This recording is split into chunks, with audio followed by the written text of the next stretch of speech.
Elevar a consciência de saúde. Cuidar desde a primeira hora. Abraçar a longevidade. Promover o envelhecimento ativo. Educar em todas as idades. Assegurar a prevenção. Modernizar e inovar. Reinventar a gestão da saúde. Servir cada vez melhor. Vamos dar voz aos especialistas. Discutir boas práticas e evoluir juntos. Hoje em debate, saúde para todos. A importância da prevenção, rastreio e tratamento. A saúde em comunidade. Portugal Health Summit. Uma iniciativa Lusíadas Saúde, Jornal de Negócios e Sábado. Com o apoio Fujifilm. Saiba mais em portugalhealthsummit.negócios.pt. Agora passamos a ter uma conversa moderada por Helena Garrido, e esta conversa que a Helena vai moderar vai ser com o professor Dr. Guilherme Macedo, que há pouco já tivemos a oportunidade de ouvir e que peço que se junte também no palco, com o Dr. Paulo Morgado, que também volta a subir a palco, e chamo o nosso último convidado do dia de hoje, o Dr. Leopoldo Matos, gastroenterologista no Hospital Lusíadas Lisboa e membro do Conselho Consultivo da Lusíadas Saúde. Obrigada a todos e uma boa conversa. Então, muito bom dia. Bem-vindos. Já tivemos uma primeira parte muito interessante, com duas intervenções muito desafiantes e que nos abrem o apetite para aquele que vai ser o debate desta segunda parte sobre o grande tema desta primeira conferência, daquela que pretende ser um encontro que vai fazer a diferença e contribuir para uma melhor saúde. Esperemos que essa é a expectativa e a ambição, uma melhor saúde em todas as suas vertentes. O nosso tema 2 é prevenção, rastreio, como o professor nos disse, é diferente, e tratamento e acesso é um tema bastante vasto, mas que nos permitirá fazer aqui uma visita sobre aqueles que são os principais desafios nestes pilares do setor da saúde. Como já ouvimos o professor Guilherme Macedo e o Dr. Paulo Morgado, eu vou começar pelo convidado, porque ainda não esteve em palco, pelo Dr. Leopoldo Matos. Ainda bem que o professor disse que vamos chamar saúde digestiva, porque eu andei a treinar gastroenterologia. E o Dr. Leopoldo Matos é também gastroenterologista no Hospital Lusíadas Lisboa e membro do Conselho Consultivo da Lusíadas Saúde. Dr. Leopoldo Matos, na sua perspectiva, qual é que é um dos principais desafios? O que é que podia fazer aquela tal diferença do 20-60? É a literacia na saúde? Poderia dar um contributo muito importante para este efeito 20-60 que muitas vezes os gestores referem? Muito bom dia. Eu acho que sim, e tem toda, na sequência destas duas brilhantes intervenções que nos antecederam na primeira parte desta sessão, toda a filosofia, toda a teoria que se possa ter com a tentativa de saúde para todos, de melhorar as condições de vida da pessoa, tem a ver exatamente com a responsabilização individual, que se torna depois, diminui as necessidades de tratamento. Daí que a literacia, o conhecimento da prevenção, o conhecimento da saúde digestiva, neste caso específico, mas todas as outras saúdes, cardiovascular, obesidade, diabetes, hipertensão, todo esse caminho de prevenir doença, de prevenir sofrimento, tem a ver exatamente com o conhecimento que cada um tem. O primeiro médico sou eu próprio. Exatamente. E tudo advém da responsabilização individual, que só surge se o conhecimento existir. E por isso a literacia, começando nos bancos da escola, na família e ao longo de toda a vida de formação do adulto, merece uma atenção muito especial e, a partir daí, deve manter-se este tipo de mensagens que o professor Guilherme falou, este tipo de atitudes de proximidade que o Dr. Paulo Morgado também falou, para que a saúde coletiva, baseada na saúde individual, possa exigir menos cuidados de saúde, menor despesa e muito melhor qualidade de vida e de felicidade. E, sobretudo, alterar aquela indivíduo. estatística aterradora que o doutor Vasco partilhou aqui connosco, que só vivemos com saúde até aos 5. 57, eu até tinha ideia que era 60, 57 ponto qualquer coisa, não é? É aterrador. E pensa que há aqui alguma medida, ao longo da sua vida profissional, notou algum progresso na literacia dos doentes, ou pelo contrário? Dos doentes, das pessoas que... É evidente que em 40 anos de vida profissional a modificação é total. A literacia, o conhecimento é melhor, mas infelizmente baseado em literatura pouco qualificada a maior parte das vezes. E por isso dá-nos a nós às vezes mais trabalho modificar o conceito que a pessoa nos traz sobre aquilo que leu, aquilo que apanhou na internet, e os portugueses têm uma dificuldade grande, às vezes, em ir às fontes mais qualificadas, e, como sabe, há um mundo grande de língua portuguesa que nem sempre é a mais qualificada, mas é a mais rápida e aquela que aparece primeiro. E, por isso, houve modificação, há, de facto, mais conhecimento, daí estar a haver um grande avanço na qualidade e na prevenção, continua a ser dramático, porque o professor Guilherme e eu começámos aqui há 20 ou 30 anos, daqui a pouco, os movimentos da prevenção do cancro do cólon, e a mortalidade não está a descer. E se não está a descer, a dificuldade e o defeito é nosso, seguramente, porque não sabemos passar a mensagem esta necessidade disruptiva que o professor Guilherme nos demonstrou de modificar todo o conceito de comunicação é resultado dessa dificuldade que estamos a ter e da não eficácia dos meios que temos posto na comunicação. Aparentemente não há resultados, não é? Não havendo resultados, temos de repensar a estratégia, não vale a pena estar a fazer exatamente a mesma coisa, não é, professor Guilherme Macedo? É esta também a sua experiência? Não é um aumento da literacia, mas um acesso a ruído informativo, quase fake news, não é? Os chineses dizem que um sapo não conhece o mar porque só conhece o lago. E sabe nadar no lago, não sabe nadar no mar.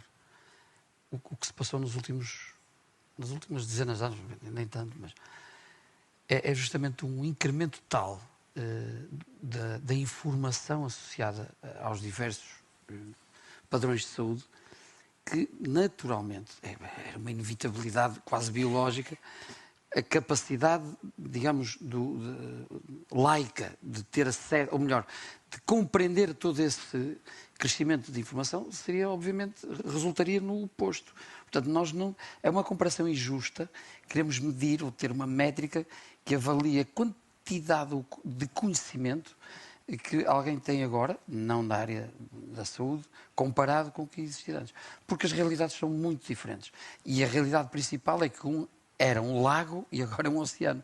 E, portanto, é muito diferente. Mas o que é certo é que com mais informação não se traduziu em melhores resultados.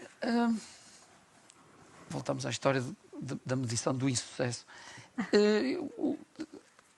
Os protagonistas são outros. Por exemplo, um protagonista principal, a doença. É bom que o médico existe a partir do momento em que um humano percebeu que precisava de ajuda e pediu a outro. Esse foi o primeiro médico. E portanto, o sofrimento levou a que houvesse um papel.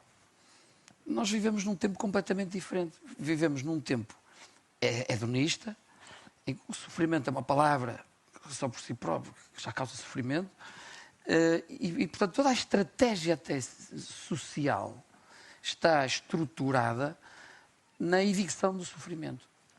Isto é ainda mais curioso, porque faz com que, de facto, nós, com tal estratégias preventivas, etc., estamos a postular de alguma forma, a promover a entrada no sistema que responde, a entrada no sistema de pessoas que não são doentes. Para a prevenção. Para a prevenção. O doente do futuro é o não doente. Já temos, o doente do futuro e de agora. São pessoas que têm saúde. E nós até dizemos, está bem de saúde, ótimo, faça os seus exames. O que significa, e, portanto, isto não é uma perversão, é apenas uma nova realidade em que todo o sistema se está a adaptar.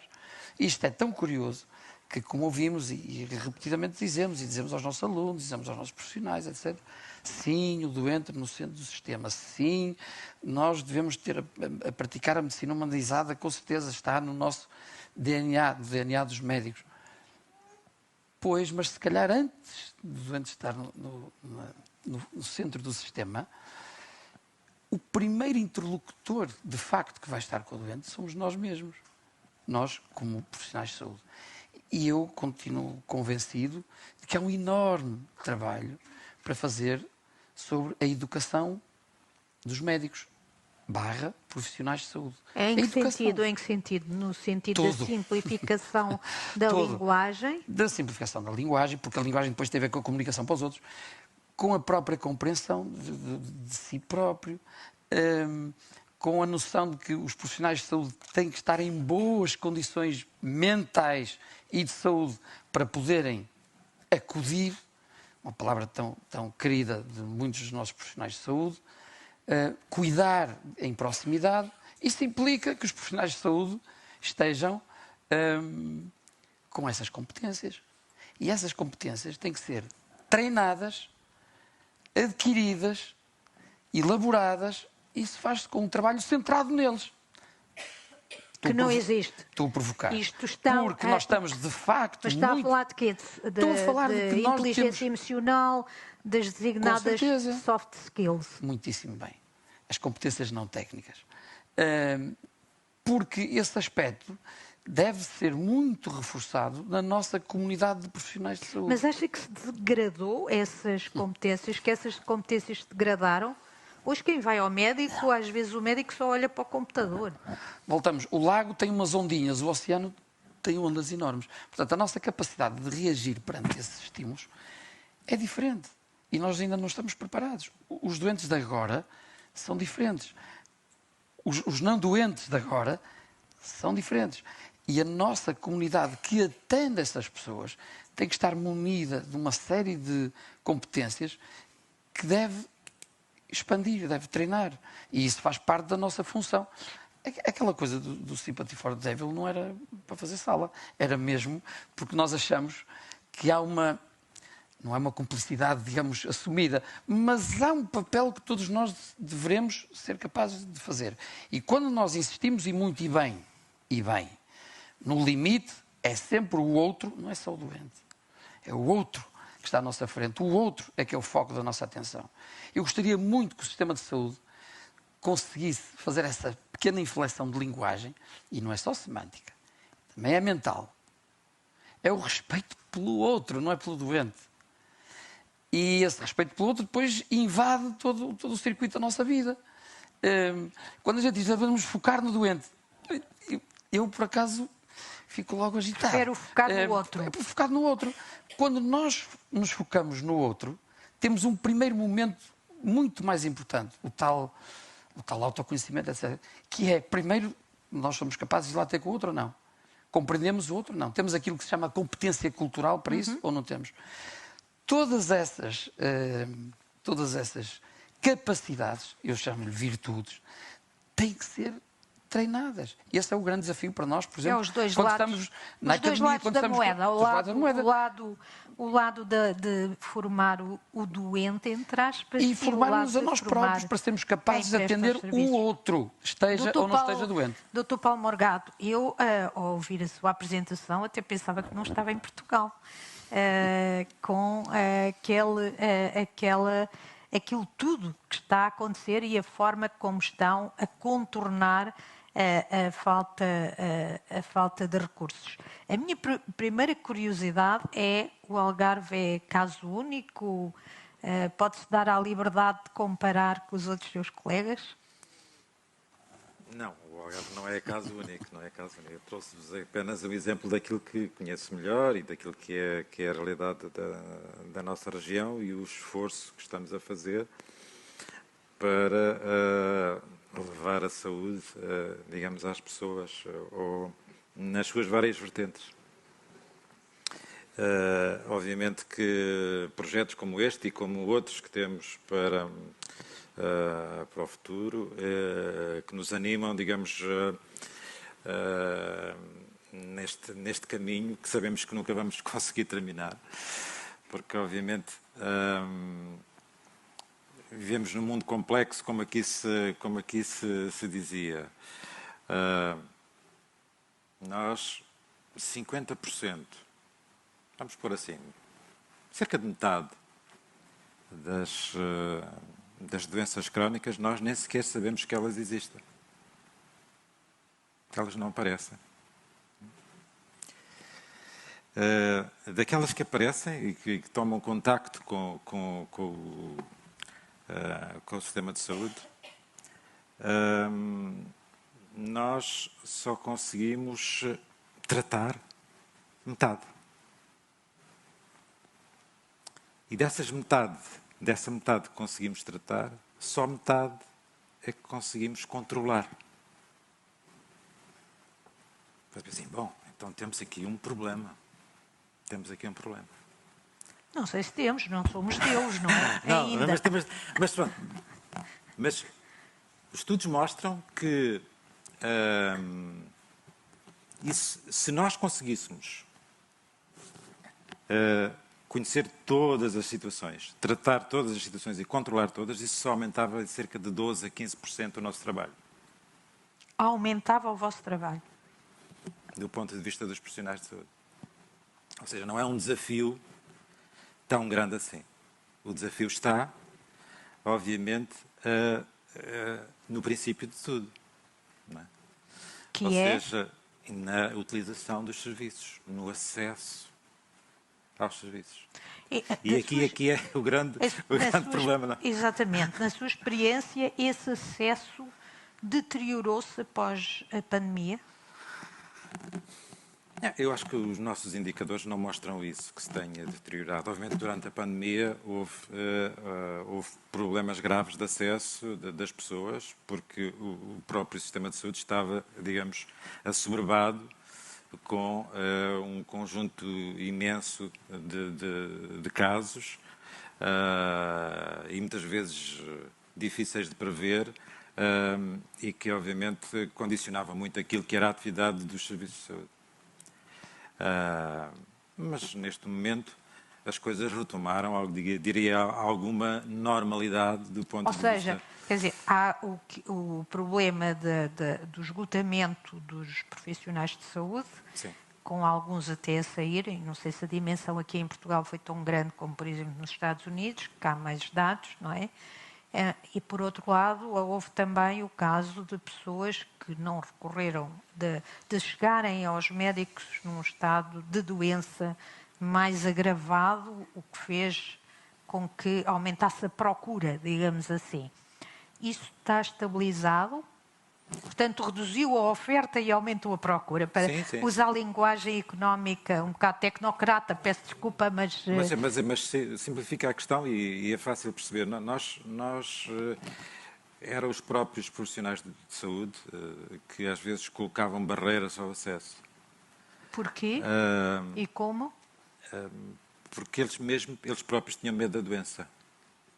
Mas isso barreiras ao acesso no tempo da pandemia, No não é? tempo da pandemia.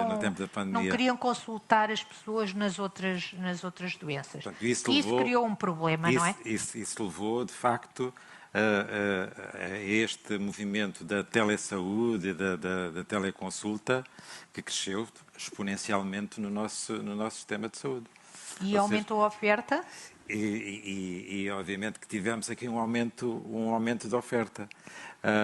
Agora estamos a voltar a um equilíbrio mais normal, mas do ponto de vista daquilo que são os cuidados à distância, proporcionamos mais cuidados. Na sua perspectiva, qual é que é o maior estrangulamento neste domínio da prevenção? É também a literacia?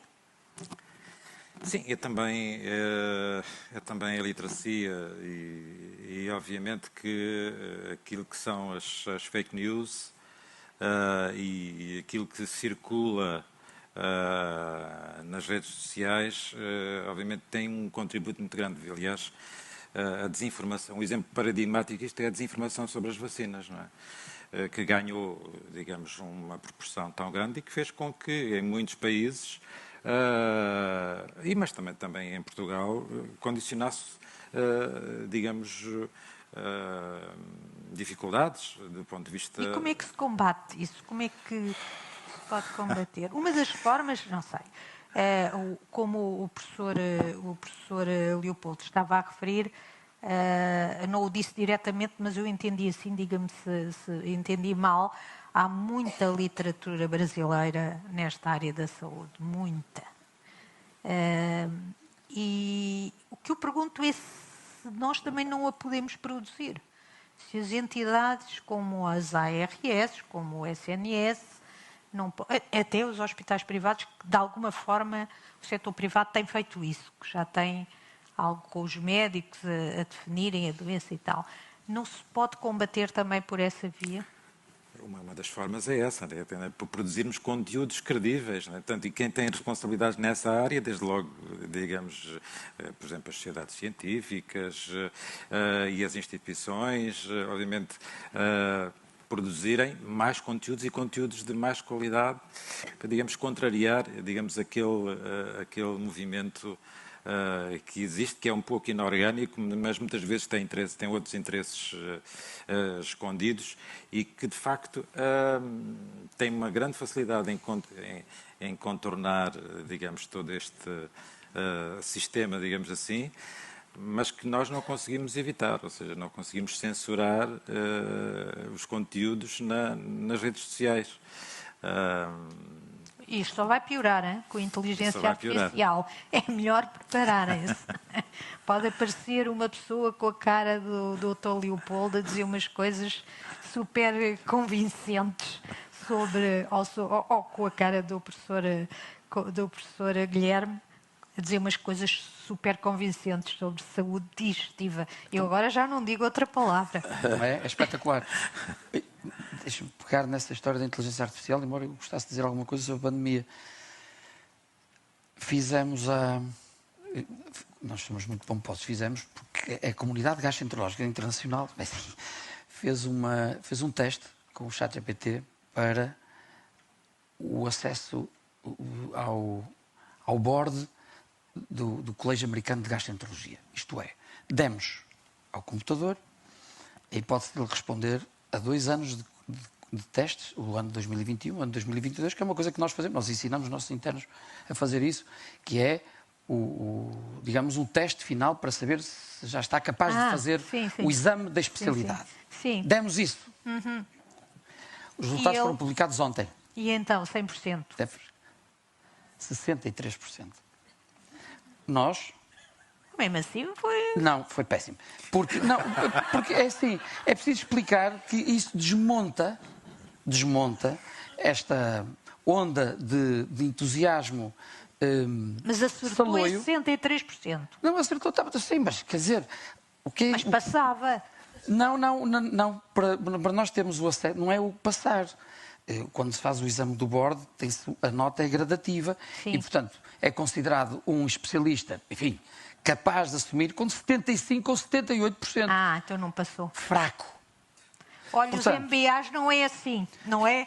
Não é, Mas doutor não é- Vasco? Nos MBAs passou o Elon Musk, fartou-se de gritar sobre esse certo, assunto. mas, portanto, isto foi ontem. O que significa que é importante que as pessoas tenham noção Ainda bem que na medicina não acontece. Hein? de que, pelo menos neste momento ainda, é possível controlar os danos. Ver-se-á quais são as vias que nós vamos optar para controlar os danos. Voltemos à pandemia. A pandemia não foi um stress adicional sobre o sistema de saúde. Peço desculpa Ai, não. aos fundamentos. Não. A pandemia, para nós que vivemos aqui, apenas foi uma enorme oportunidade de destapar as insuficiências que tínhamos. Que o sistema Tínhamos tinha. muitas. Pois. E que estavam relativamente... Mostrar que o rei vai nu, não é? Eu não seria assim tão gráfico, mas... Não? mas pelo menos havia muitas insuficiências que todos nós sentíamos no terreno. E que era difícil, até pelo nosso trabalho, pela natureza do que fazemos, etc. Nós sempre vivemos no limite. Então, e aprendemos, agora pronto, passou a pandemia, aprendemos com essas insuficiências e estamos a corrigi-las. E as escadas não se façam as escadas, fazem-se as escadas. Portanto, antes de dizer que se aprendemos, vamos passar as escadas. Durante a pandemia, muitas das coisas se modificaram Foram à nossa imediatamente corrigidas. Algumas Aliás, ficaram nitidamente... dos exemplos, com o Dr. certeza. Paulo A Morgada telemedicina, referiu. a dita telemedicina... Não, a telemedicina, a existência de dados, que é muito importante para a nova era, não é? Mas já devia ser. O problema é que havia muitas coisas que nós clamávamos e que não existiam. Claro que a nossa resiliência, a nossa resignação não, resiliência, isto, fazia com que nós fôssemos ultrapassados, mas a pandemia, de facto, não foi um enorme problema, mas foi sobretudo um desafio adicional. Ou seja, Desafio que ainda não está cumprido. Deixe-me só perguntar-lhe o seguinte. Ainda bem. Ou seja, em termos da sociedade como um todo, a pandemia significou um salto tecnológico de cerca de 4 anos. É essas as estimativas que existem. Antecipámos em 4 anos aquilo que eram as projeções em matéria tecnológica. Isso verificou-se também no setor da saúde? Houve um salto tecnológico? Sim, mas eu não sei se foi por causa da pandemia. Eu estou muito mais preocupado, está a ver, com outras coisas. Se eu lhe perguntar onde é que... Lembra-se da sua última viagem a Marrocos? Ah, sim, foi há 2 anos, 3. Não, é verdade, foi há 5. Quase intuitivamente, nós perdemos, na nossa noção de tempo, que é muito importante na nossa vida, perdemos 2 anos. Nós filtramos 2 anos, fazemos daquilo um vazio. Um buraco. E isso é o que me preocupa, isso é a parte que me interessa. Mas qual é o impacto que isso tem? Tem um enorme impacto, porque tem um enorme impacto. Podíamos agora falar de outra coisa o dia inteiro, mas não vamos falar disso. Sobre a saúde mental, etc. Mas tem um enorme impacto. Portanto, o salto tecnológico, sim, fantástico. Pois, mas se não fosse a pandemia era outra coisa. É bom que nós saibamos usufruir do salto tecnológico. Mas, e voltamos à pandemia, aquilo que nós não fizemos durante a pandemia não está recuperado. Não está recuperado, não está, na minha opinião, e a minha opinião baseia-se em várias coisas que nós sabemos da fatos, área claro. da saúde digestiva. Porque vendiam-se umas centenas de milhares de preparações, nós sabemos o número, por ano, as preparações para o intestino, aquela coisa que a senhora disse, para se fazer colonoscopias. Durante aqueles 2 anos da pandemia, a diferença foi brutal. Uma porcentagem, 40% a menos. O que tinha que acontecer nos anos seguintes era um aumento progressivo para ir recuperar o que estava atrás. Não. Nós estamos nos níveis um pouco acima daquilo que se passava antes de 2020. E, portanto, sejamos honestos, porque só a honestidade é que nos permite enfrentar os problemas. Há muita coisa que está por fazer. E perdemos muita gente em combate. É preciso também assumir isso.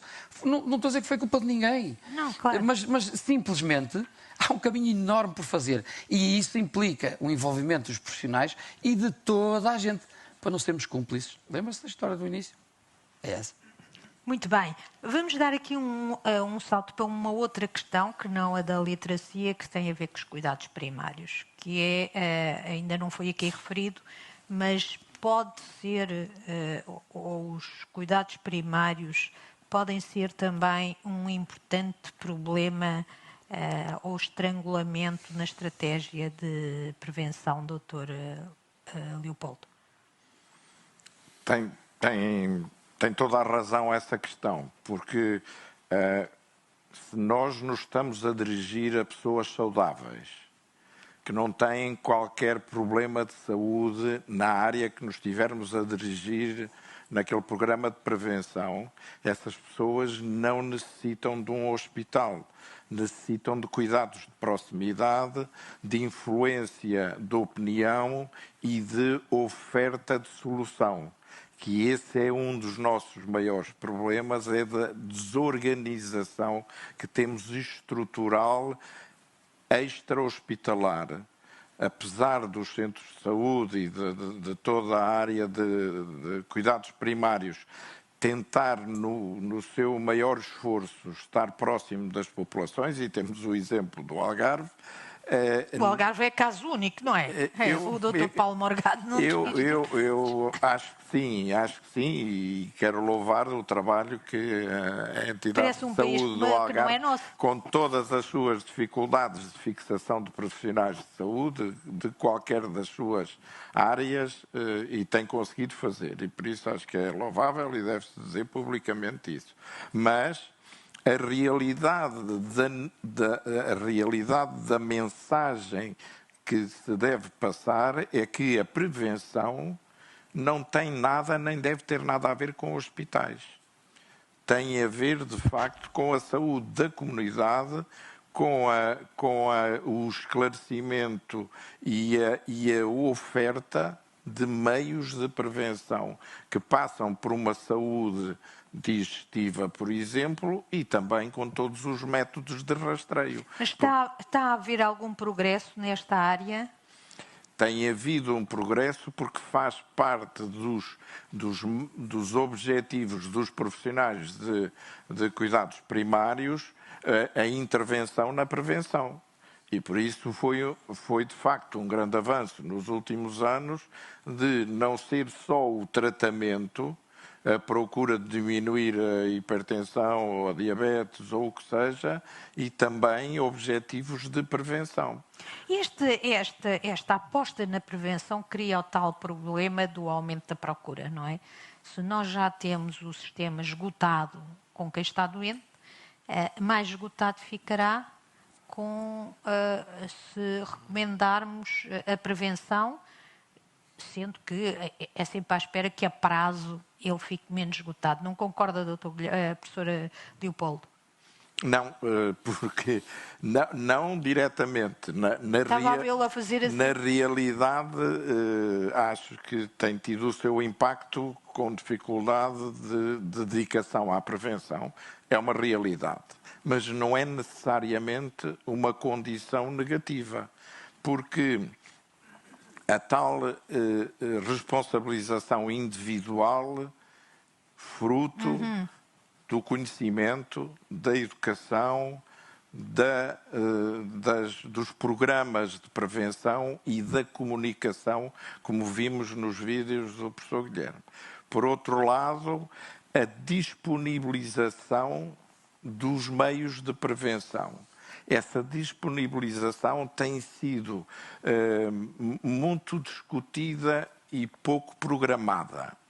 E os serviços de saúde portugueses, e estou a falar do sistema de saúde e não obrigatoriamente do Serviço Nacional de Saúde ou dos privados, o sistema de saúde não tem sabido organizar-se e passar a mensagem da possibilidade que todos os portugueses têm de fazer a prevenção.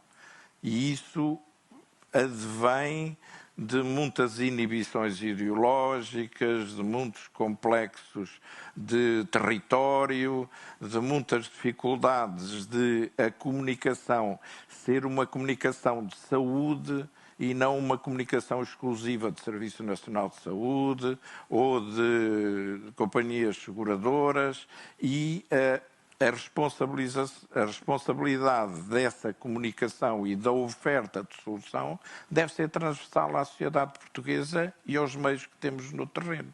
Portanto, focado na pessoa, no indivíduo. Exatamente. Não é? E é um dos caminhos. Temos estado aqui a falar muito da tecnologia que está à nossa disposição e que deu o tal salto de 4 anos, mas a pessoa continua a ser a mesma. E é sobre essa que nós nos devemos dedicar e é essa a mensagem que devemos passar a todos aqueles que formamos na nossa vida profissional de camadas mais jovens de profissionais, sejam eles de que área forem, da enfermagem, da psicologia, da gastroenterologia, que a pessoa, no seu meio, na sua família, na sua profissão, na sua comunidade sociológica, é que é o nosso objeto. E por isso a doença vem por sermos mortais. Mas o professor também não nota, se calhar não nota, não sei, que os médicos hoje só olham para o computador. Já é a segunda vez que eu digo isso. É mesmo vontade de pegar, mas Exato. já lá vamos. É uma realidade e repare que se não tivermos o cuidado de primeiro olharmos para nós, como já foi aqui dito, e estarmos nós numa boa estrutura mental, humana e sabermos qual é a nossa vocação, corremos o risco do doente olhar para nós como uma máquina e não aceitar o erro humano. E nós olharmos para o doente e vermos um telemóvel e não uma pessoa. Porque quando se sentam ao pé de mim, eu estou a olhar provavelmente para o computador. Quando eu olho para eles, estão à procura Da doença. Estão à procura das perguntas que me queriam fazer, ou das análises que me querem mostrar, ou de uma coisa que leram em português de outro hemisfério. Bem visto, porque o outro lado também está a olhar para o telemóvel. Por isso há este risco que, se não for fortemente integrado na nossa prática clínica e nos nossos meios, de sermos olhados como uma máquina e não podermos falhar, e nós olharmos e não vermos uma pessoa e vermos uma máquina também. Uma máquina também. Dr. Paulo Morgado, nesta questão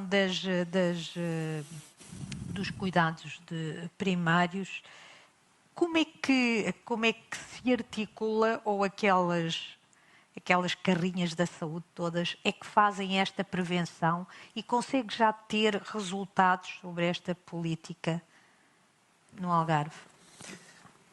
Antes de ir a essa questão, sim, eu gosto muito sempre de citar o Álvaro Cunhal, que dizia: você pergunta o que quer e eu respondo o que me apetece. Mas não era por aí. Não, eu sei que não é, Não era por aí. Mas na sequência até desta conversa, estava aqui... o nosso principal recurso enquanto pessoas é o tempo. Aquilo que fazemos com o nosso tempo. Também na prestação de cuidados de saúde, este aspecto é decisivo. Nós só conseguimos, de facto, ser efetivos do ponto de vista quer dos cuidados preventivos, quer, digamos, do ponto de vista de lidar com as situações que nos são apresentadas pelos doentes, se tivermos tempo para os doentes. E hoje os médicos não têm tempo. E hoje, não só porque têm computadores e porque têm que fazer registros nos computadores, e que o contacto olhos nos olhos muitas vezes é fugidio ou quase que inexistente. Há doentes que dizem que entraram e saíram e o médico nem olhou para mim. Exato. Exatamente. Portanto, os doentes queixam-se de facto disso, porque a pressão a que os profissionais de saúde estão sujeitos é para registar e para produzir. Não é? Deixe-me só fazer aqui um parênteses. O registar é também um excesso de burocracia que foi introduzido, como aconteceu, por exemplo, na área, nos professores, que os professores eles estão submersos em burocracias, não é? Eu pergunto se aquilo é necessário ou se há ali uma dose também de burocracia. Os registros são inevitáveis, são necessários e são muito importantes até para o próprio doente, não para o próprio profissional, para a prestação de qualidade. E depois tem a pressão da produção, não é? Pois, o problema é comprimir. No Serviço Nacional de Saúde também há essa pressão? Sim. Eu uma vez, num hospital, sim. fiquei impressionada que estava lá, quando o médico demorava mais tempo, ficava a vermelho a linha, que já tinha de se despachar. Obviamente que sim. É isso, já chega estamos aí também nesse nível? Sim, obviamente. Nós estamos em níveis, penso eu, como noutros países até europeus, onde as consultas demoram em média menos de 5 minutos. Portanto, imaginem o que é... Já estamos nesse nível. Nós estamos ainda, mas obviamente que há essa pressão, que é, penso eu, a nível do sistema público, que é até mesmo o próprio sistema privado. Sim, quer dizer, eu não sei se no sistema privado não é pior, mas já vamos ouvir aqui. Pois, exatamente, mas eu não queria chegar aí. Mas eu posso dizer coisas horríveis, não se preocupe. Mas, portanto, esta questão é fundamental, ou seja, sem tempo, os profissionais de saúde não conseguem prestar os melhores cuidados. E, obviamente... Mas há outra solução, que é delegar algumas tarefas que não são necessárias serem desempenhadas por pessoas com um grau de qualificação tão elevado. É uma solução. Sim, eu acho que sim. E não acontece. Não acontece tanto quando poderia acontecer, mas obviamente que é um processo lento, não é? Portanto, aí entram as corporações, Exato. entram outros interesses, chamemos assim. Muito bem. Mas é inevitável. Ele já acontece em muitos locais, aqui e acolá, mas às vezes esses movimentos não são propriamente generalizados. Acontece aqui e acolá de forma informal. De forma informal. Exato. Nós vimos agora há pouco tempo a confusão que foi por causa das parturientes, não é? Com as enfermeiras dos partos. O Dr. Guilherme queria dar... Não se esqueça. Leopoldo, peço desculpa, eu já estou a trocar nomes. Eu já achava estranho não ter trocado ainda vez nenhuma. Não queria tomar tempo, mas queria dizer que quando trabalhamos em equipe, a velocidade de soluções é muito maior quando trabalhamos individualmente. E por isso, uma das grandes escolas do trabalho em equipa é a saúde. Nós hoje pouco podemos fazer individualmente numa instituição, num centro hospitalar, num centro de saúde, onde seja. E por isso, sempre que conseguimos trabalhar em equipe, ter multidisciplinares, a eficácia e a rapidez dos acontecimentos são muito mais numerosos para o mesmo tempo. E daí não ter que haver grande dificuldade corporativa de soluções, e podemos integrar as várias competências de cada uma das especificidades das profissões envolvidas na procura de uma solução integrada. E Ou isso seja, é um modelo o trabalho em equipa pode resolver também este problema da falta de tempo, não é? Completamente. Da falta de tempo. Professor, o professor Guilherme queria também dizer qualquer coisa sobre este tema da importância dos cuidados primários. Nós estávamos a falar da importância dos cuidados primários, mas também da escassez de recursos, não é?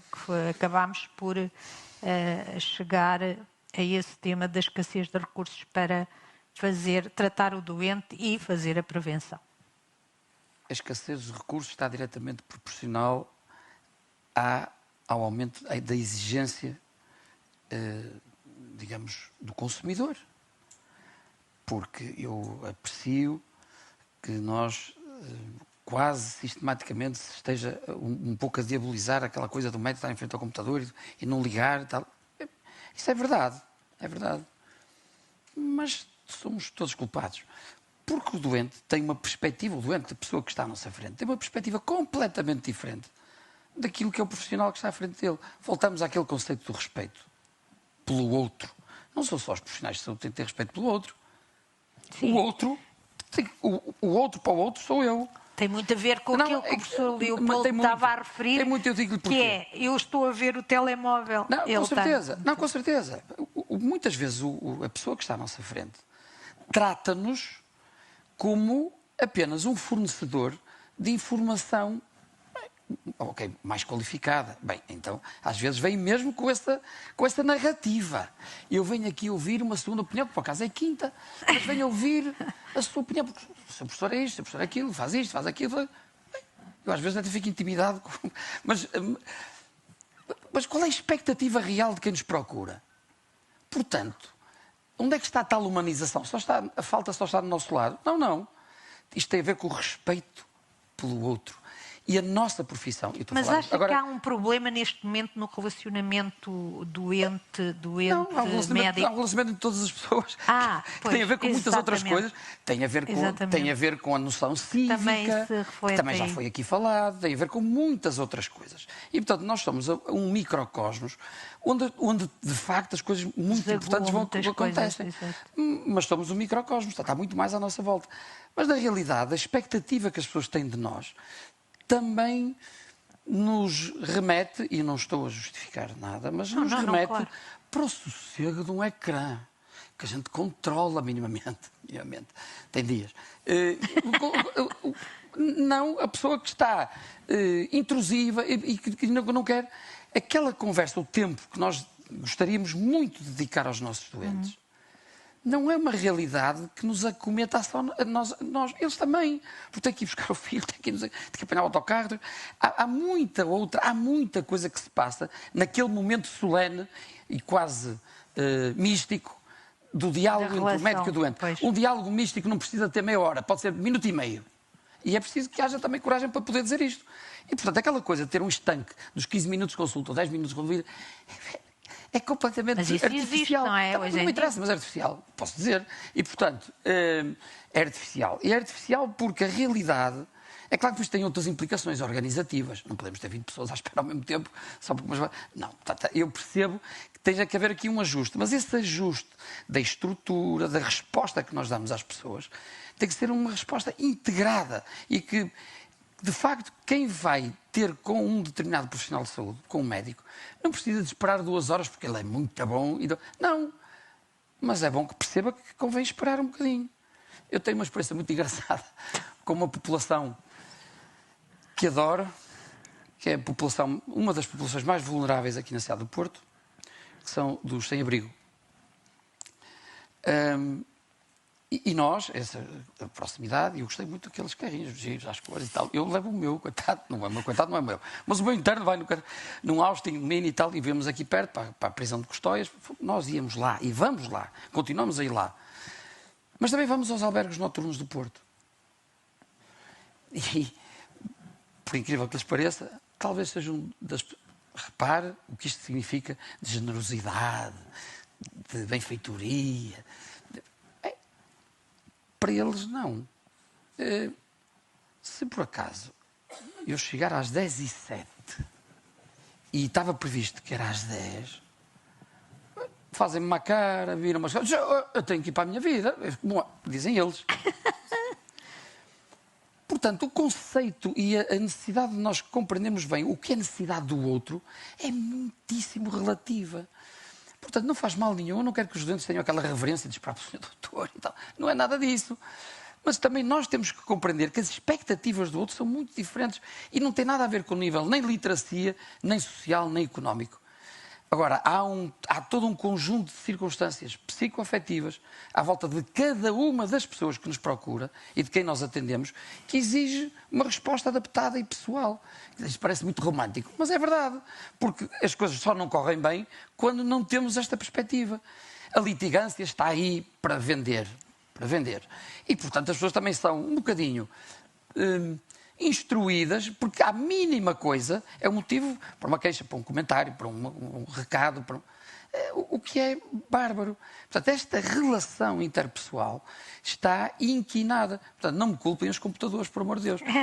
Não, mas não é isso. Os computadores são muito úteis. Agora, se nós tivermos uma dedicação exclusiva e gosto da palavra, mas também, ao computador, então não há hipótese de fazer medicina. Mas também concorda que há aqui espaço para delegar algumas funções Não, com dos certeza. médicos? Há tarefas claramente burocráticas. Há 30 anos atrás, eu estava num grande hospital na zona de Paris e a pessoa com quem eu trabalhava, ou enfim, o professor com quem falava, víamos o doente e depois ele ditava e a secretária fazia as coisas todas e depois entregávamos a cartinha ao doente, à senhora que estava à nossa frente. Portanto, há muita modalidade, há 30 anos, há muita modalidade Sim, mas de poder hoje o fazer Word isso. já faz isso. Não, mas pode fazer um dictafone, há milhares de coisas que podem ser feitas. Agora, não pode é comprometer aquele momento solene, e volto a dizer, porque a palavra é forte, místico, religioso, de diálogo entre duas pessoas, duas ou mais, às vezes tem que ser mais, entre duas pessoas.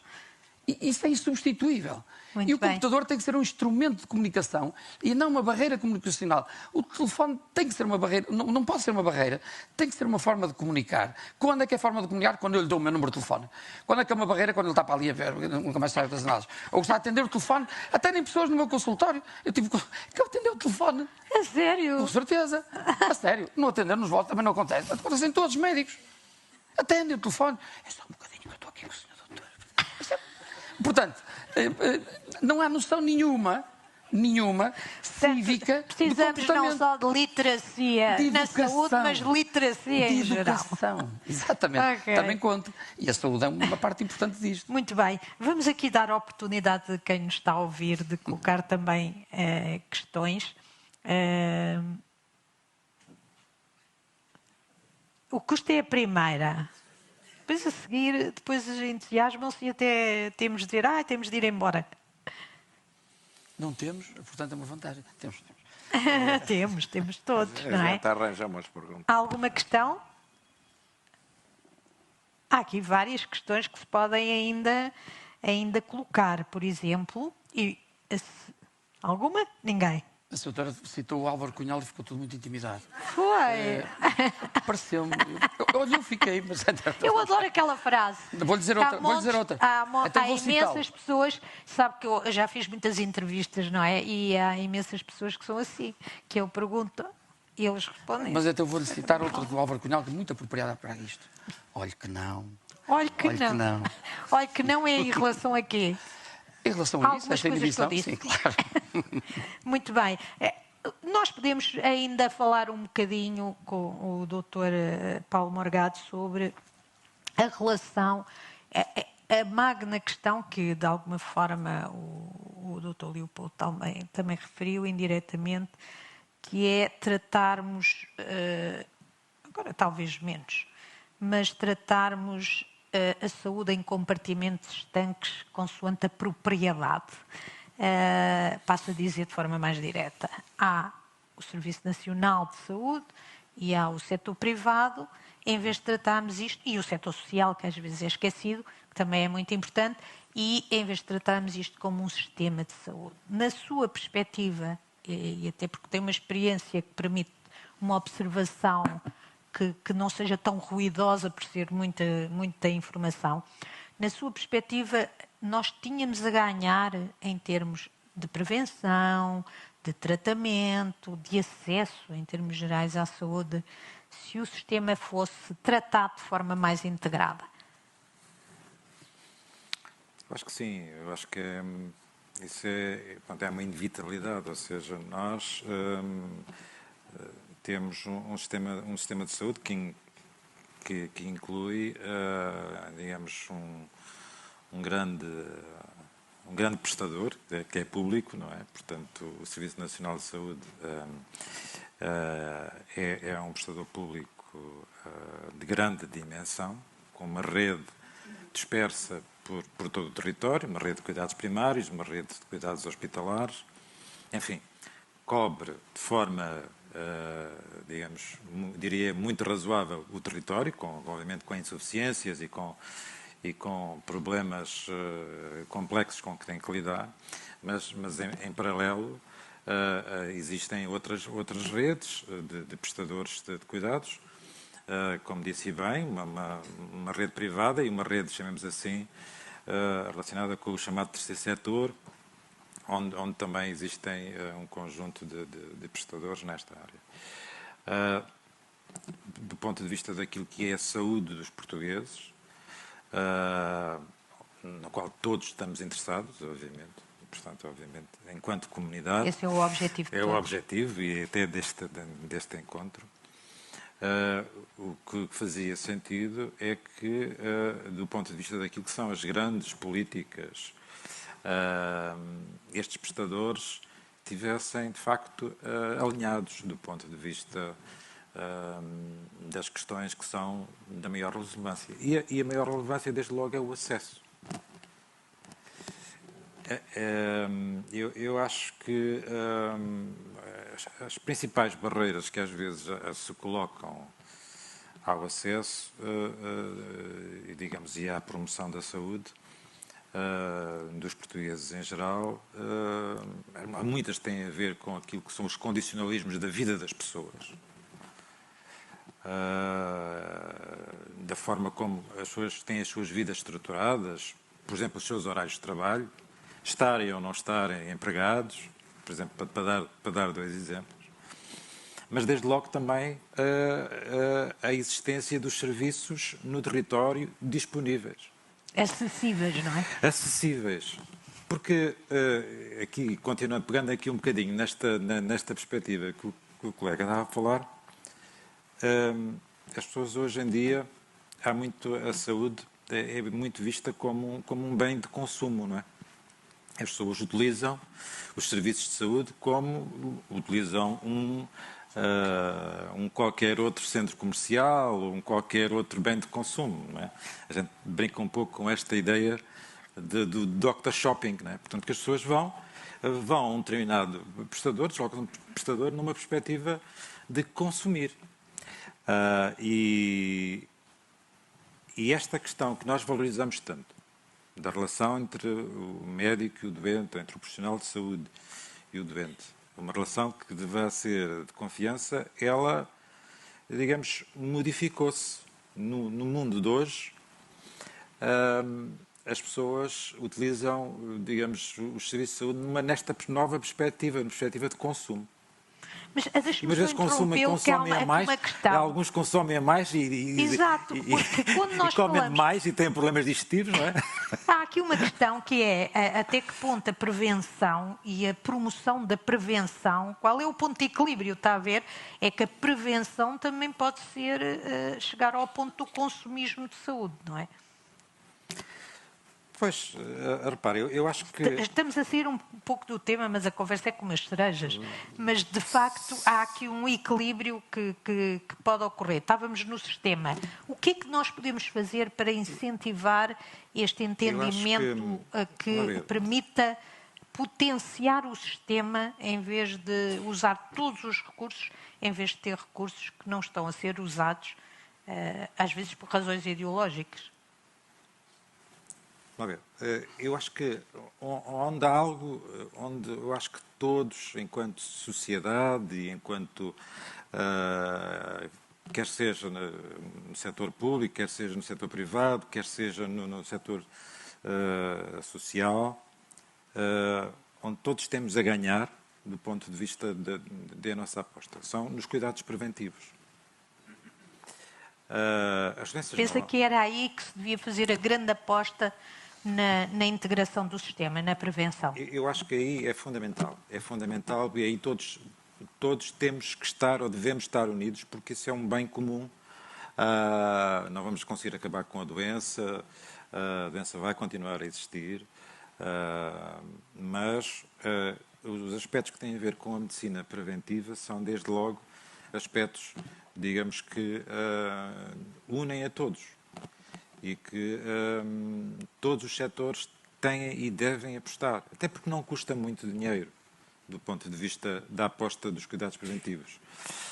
E eles têm um benefício. Para todos enquanto sociedade.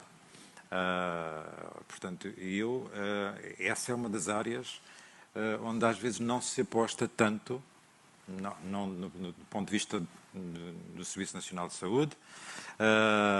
Também aí os orçamentos estão todos Para a doença. Estão mais voltados para a doença. Ou seja, podia-se complementar o privado e o social para a prevenção e ficar a doença no... Sim, a doença é premente, a doença é urgente, a doença, para o a doença causa sofrimento.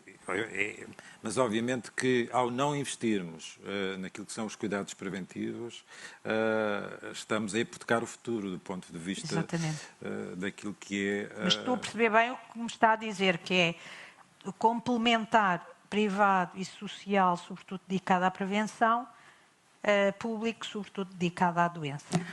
Eu não diria isso. Não simplificava assim tanto. Eu não simplificava. Eu acho é que, vamos ver, muitas vezes, e, do ponto de vista daquilo que é a atividade, quer no setor privado, quer no setor social, não se aposta aquilo que se deveria na prevenção. Na prevenção, deviam reforçar essa componente. Eu acho que isso era importante. Professor Guilherme, concorda que não se reforça tanto, não se aposta tanto na prevenção no setor privado? Para terminarmos a nossa conversa. Eu, por acaso, acho que o problema é um bocadinho transversal. Quer dizer, voltamos àquela questão da educação e da promoção da saúde, etc. Vou pegar num exemplo que nos é muito querido e que toda a gente estava à espera que a gente falasse, portanto, temos de falar. As colonoscopias. Nós vivemos da imagem do computador, do ecrã, das imagens maravilhosas endoscópicas do nosso interior. É tudo escuro, já agora, cá dentro, é tudo escuro. E nós vemos tudo a cores e ampliado, vemos as coisas com um detalhe extraordinário, de coisas que a tecnologia nos faz. Se nós, por causa da sua questão do consumismo, que é uma questão muito bem posta, não estamos a promover o consumismo quando estamos a tentar promover a estratégia de prevenção. Não, em rigor não. Porque se isto estiver integrado num plano em que as pessoas compreendam, pela sua educação, pela sua literacia, que isto é um plano muito mais vasto, não estamos... Porque é assim, se fizer uma colonoscopia bem feita, com o intestino bem preparado, o que significa que tem que fazer um bocadinho de sacrifício, veja lá, de tomar umas horas aquilo e se calhar não dormir tanto naquela noite, mas pronto, é uma vez. Se fizer isso e aquilo estiver bem, se não houver risco familiar acrescido, vai fazer 10 anos depois. Onde é que está o acréscimo? Não está. Se falar com pessoas pouco competentes, que tenham pouca destreza, enfim, científica, educacional, médica, etc., e à primeira dor de barriga ou ao primeiro sintoma um pouco estranho pedirem uma colonoscopia, naquele espaço de 10 anos, enquanto aquela pessoa só faria uma agora em 2023 e outra em 2033, vai fazer em 2024, em 2026, em 2028, para nada. Portanto, a questão não está em chamar as pessoas para a estratégia preventiva. Está a integrar uma estratégia preventiva na literacia médica, sobre saúde, literacia médica dos profissionais de saúde, bem entendido, e também da própria população. Se as pessoas desatarem a fazer exames por tudo e por nada, se tiverem... Mas isso é um problema pessoal, individual. Não devem a ter eco nas instituições. Isso é outra coisa ainda mais subtil. Mas as instituições devem saber também refriar aquele entusiasmo consumista. Também há doenças disso. É difícil, não é? Não. Basta estar às vezes num consultório e aquilo parece um concurso. Eu já fiz um ataque, eu já fiz um não sei o quê. Com certeza, já fiz isto, já fiz aquilo, a ressonância e o TAC. E, portanto, aquilo é todas as imagens possíveis e imaginárias. E esquecem-se que as imagens mais bonitas são as nossas. Não, estou a brincar. Mas, de facto, essas imagens que temos do nosso interior são algo de extraordinariamente precioso. E que podiam sossegar, acalmar, pôr as pessoas tranquilas, perceberem que estão num plano e que o seu médico com eles combinou, porque esta coisa do médico decidir já não é assim. Sim, exato. Porque o médico combinou com essa... Agora, como é que todas as pessoas cumprem uma parte que se comprometem? Não é combinar uma coisa e depois vai a outro para pedir para fazer outro. Não, isso também. Mas essa lógica existe. E, portanto, o que é que nós podemos oferecer para modificar este estado de coisas? Podemos oferecer gente muito competente, com um sentimento humanista profundo, que não esteja aliado da tecnologia, que compreenda bem os momentos que o outro tem, os que nos procuram.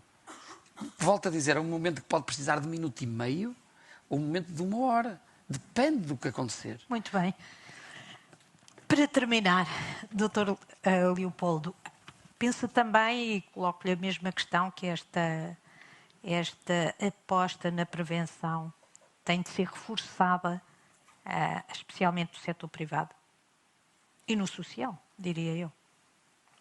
Eu acho que a prevenção passa por mais do que isso. Quer dizer, é de facto muito de responsabilidade da oferta.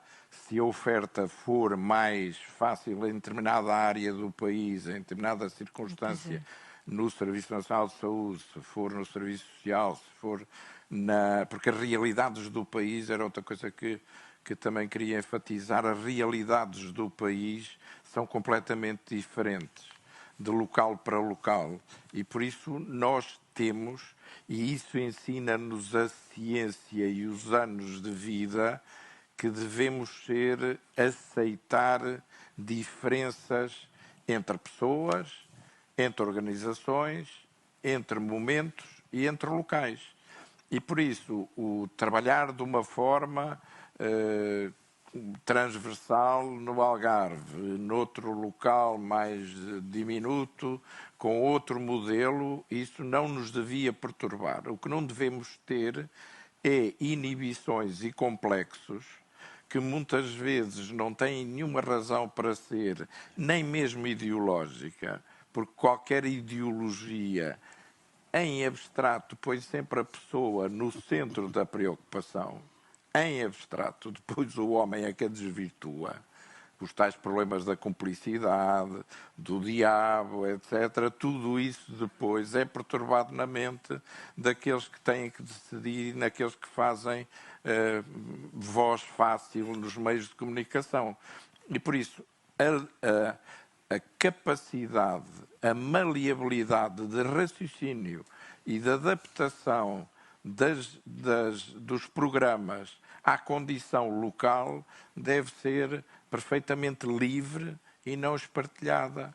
E por isso quem decide devem ser as instituições locais, com um grande esforço de colaboração entre o Serviço Social, os particulares e o Serviço Nacional de Saúde. Era um dos temas que podíamos ter falado aqui também, até por causa da descentralização, que é essa maior decisão mas acho que agora já não vamos ter tempo. O aumento do poder de decisão, quer dizer, que já se consegue ver no Algarve, pelo menos já se consegue ver que se quiser, consegue-se fazer diferente a nível local, por decisão a nível local. Não é, Dr. Paulo Morgado? Tem de ser um sim ou não, senão ainda me matam, toda a gente quer ir almoçar. Sim, não tem que ser o CEO, porque obviamente que esta forma de trabalhar, quer dizer, não é a única. Portanto, temos de facto este projeto é entre vários, e obviamente que essa decisão não tem que ser necessariamente tomada acima de nós, não é? Portanto, do ponto de vista regional e do ponto de vista com as autarquias enquanto parceiras, portanto, tomamos esta decisão. E do ponto de vista futuro, é um dos projetos que nos dá... temos muita esperança nele, do ponto de vista para aquelas populações, obviamente, dirige-se a uma população rural, envelhecida, que vive no interior, porque lá está, o Algarve não é todo só o litoral e as praias, não é? Portanto, não é só charme. Exatamente. Existe um outro Algarve, não é? Muito parecido com outras regiões do país. Temos o concelho mais envelhecido da Europa no Algarve, portanto, o concelho de Alcotim é o concelho mais envelhecido da Europa. É um pequeno concelho, com muito poucas pessoas, muito dispersas, e obviamente temos que levar a saúde destas pessoas. Vamos ver. avaliar depois os resultados, não é? Depois vai ser possível avaliar os resultados. Eu quero agradecer a todos, fazer aqui um resumo muito rápido, porque imagino que já estejam cansados de nos ouvir. Eu diria que a literacia é, de facto, o grande desafio. Literacia na saúde, mas também uma literacia da relação, da nova relação entre o médico e o doente. Esta seria, pelo menos foi o diagnóstico partilhado por todos, esta seria a aposta na literacia, podia ser a tal medida que fazia a diferença de 20% de esforço com 80% de resultados. Era ela que poderia desencadear a outra grande estratégia e a outra grande aposta, ou outro grande caminho para melhorar a saúde das pessoas, e vou usar pessoas exatamente como recomendou o professor Guilherme, porque a partir da literacia a prevenção seria feita com o seu perfil mais adequado e não uma prevenção que derrapasse para o consumismo, mas uma prevenção que promovesse mais saúde. A integração do sistema com, eventualmente, o setor privado a reforçar o seu braço de prevenção, o privado e o social, o seu braço de prevenção como complemento do Serviço Nacional de Saúde, a integração de um plano de prevenção, e vou terminar com aquela que seria o resumo do novo perfil, quer do doente, quer do médico, que é competência, um competente humanista tecnológico. É um perfil interessante, não é? Ser competente humanista tecnológico. Um humanista tecnológico é sempre um perfil que é difícil de imaginar, é desafiante, mas que vai ser, sem dúvida, aquilo que nos vai garantir o sucesso como sociedade. Muito obrigada por nos terem ouvido e até à próxima, que estas conferências vão continuar. Muito obrigada, e as palmas para os nossos participantes. Muito obrigada. Muito obrigada a todos por esta conversa. Chegamos assim ao fim desta conferência Saúde para Todos e, como a Helena dizia, é apenas a primeira de várias conferências que nós iremos realizar no âmbito do Portugal Health Summit. Esta é uma iniciativa organizada pela Lusíadas Saúde, pelo Jornal de Negócios e pela revista Sábado, e conta com o apoio da Fujifilm. Mais uma vez, o nosso muito obrigada à nossa moderadora e aos nossos oradores por todo o conhecimento que partilharam aqui hoje, e também a vocês que estiveram a assistir. Esperamos encontrar-vos na próxima conferência, e até lá podem acompanhar os nossos trabalhos e mais informações no nosso site portugalhealthsummit.negocios.pt. Muito obrigada a todos, uma boa tarde.